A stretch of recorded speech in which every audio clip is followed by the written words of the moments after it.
One of the things that I've learned over the years is how important a really good board of directors is. Often if you're raising money from venture capitalists, they expect to have a representative on the board. But venture capitalists are only one perspective.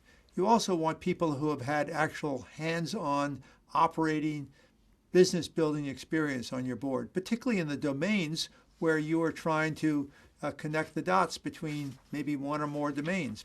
And so a board can be very valuable, but keep in mind that the CEO, often the founder CEO, is the decider.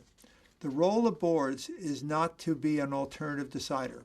The role of boards is to be an informed advisor, to bring a level of competence in different domains that complement the skills of the organization, to have experience of having been through the process of building businesses time and again, not just investing in businesses. So when I look at the boards of truly transformative businesses, I look for people on the board who have not only the financial acumen to be able to give advice financially about a business, but I look for people on a board who have the domain experience to be able to say, well, these are things that you need to think about because you're always going to have moments where your back is going to be against the wall, where things are going to be unexpected. They won't happen exactly the way you thought they would. And so you want a board that can be another set of trusted eyes. Often it can be a mentor, and the mentor doesn't always have to be a board member. A mentor can be an advisor.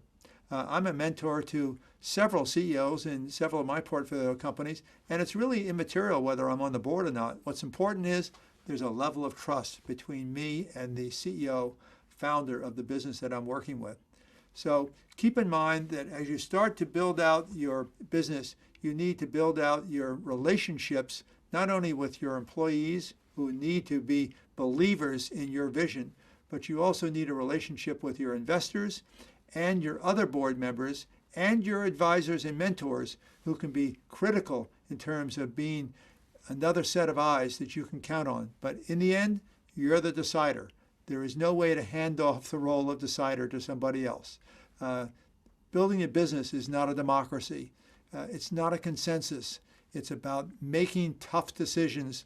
And ultimately, in a transformative business, only one person can be the decider. And that's the person who is in charge of the business, the CEO.